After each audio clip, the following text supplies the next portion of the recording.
This World Cup was supposed to be the biggest celebration football had ever seen.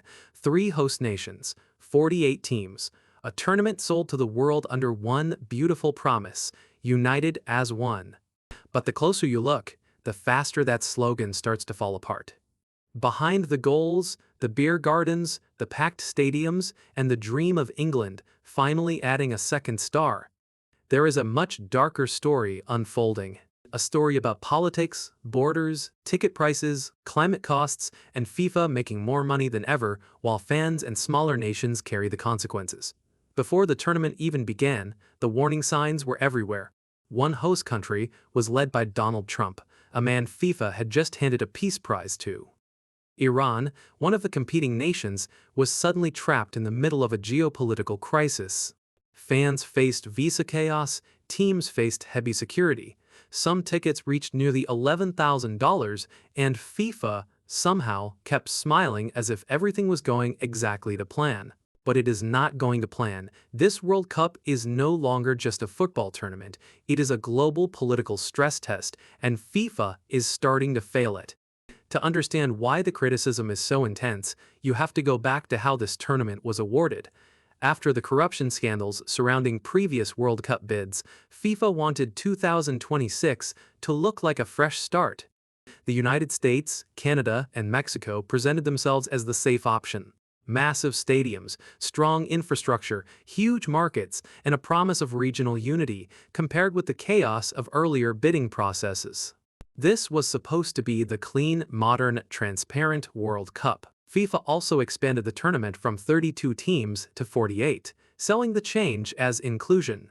More countries would get a chance.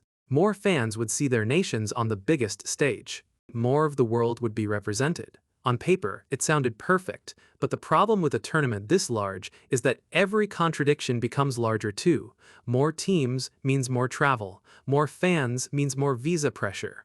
More matches means more commercial exploitation, and more hosts means more politics.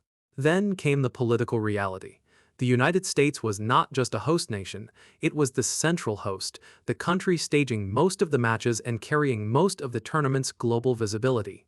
And under Trump, that created unavoidable tension. His public hostility toward Canada, including repeated jokes about it becoming America's 51st state, already made the idea of coast unity feel fragile. But the bigger issue was foreign policy. When Trump's administration escalated conflict with Iran, the World Cup suddenly had a host country in open confrontation with one of the teams it was expected to welcome. That would be difficult for any organizer. But FIFA made it worse by staying close to Trump, even awarding him its newly created peace prize shortly before the crisis escalated. The optics were almost impossible to defend. FIFA wanted to present itself as above politics, but it was standing right next to politics at the exact moment politics entered the tournament. Iran became the clearest example of the tournament's political strain.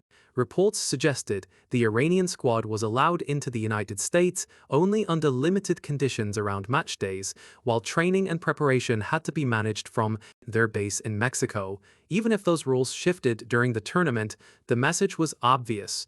This was not a normal hosting environment for them, and Iran were not alone. There were reports of Uzbekistan players facing heavy security checks, with sniffer dogs and metal detectors at a training venue. Somali referee Omar Artan was reportedly denied entry, despite holding a diplomatic passport, and questioned for hours. Before being sent away, fans also faced sudden travel permit cancellations after already paying for flights, hotels, and match tickets. For those people, this was not just an inconvenience. It was a financial and emotional disaster. The World Cup says it belongs to the world, but for many fans and participants, the border told a different story. And while some fans were being blocked, priced out, or forced into uncertainty, FIFA was making a fortune. The introduction of dynamic pricing turned World Cup tickets into a luxury product. Some final tickets were listed for nearly $11,000, a price that tells ordinary supporters exactly where they stand in the modern football economy. Add in broadcast rights, sponsorship deals, hospitality packages, and the sheer number of extra matches, and this tournament became one of the biggest revenue machines FIFA has ever built. That is what makes the situation so bitter. The official message was inclusion. But the commercial reality looked like extraction. Fans were asked to pay more, cities were asked to host more, teams were asked to travel more. But FIFA sat at the center, collecting more. When a tournament becomes this profitable, every failure around access and fairness becomes harder to excuse. There is also a structural problem hidden beneath the spectacle. Unlike a more centralized tournament model, the American side of this World Cup relies heavily on individual host city committees, each dealing with its own responsibilities, costs, security demands, transport issues, and legal exposure. That matters because it spreads risk away from FIFA and onto local organizers. FIFA controls the global product, sells the global dream, and captures the global money.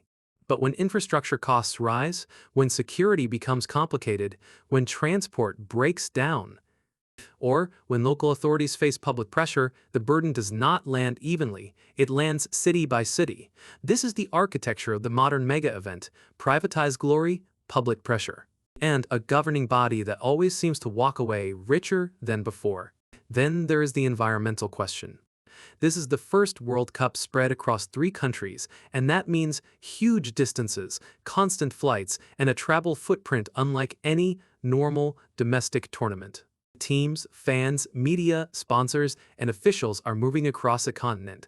At the same time, the tournament is being played during hotter summers when players already need hydration breaks and medical caution just to get through matches safely. That is the uncomfortable contradiction. Football is trying to stage bigger summer tournaments in a world where summers are becoming harder to play in. More travel creates more emissions. More heat creates more risk. And the bigger FIFA makes the event, the more the event contributes to the conditions that may make future tournaments even harder to host. This is why the phrase, "united as one," now feels so fragile. The football may still be thrilling, the stadiums may still be full, the knockout rounds may still deliver drama.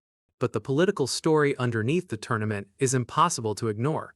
A host alliance strained by Trump's rhetoric, a competing nation forced to navigate a hostile geopolitical environment, fans priced out or blocked by border decisions, smaller participants facing checks, delays, and restrictions, cities carrying local burdens while FIFA collects global revenue, and a tournament marketed as inclusive while often feeling brutally unequal.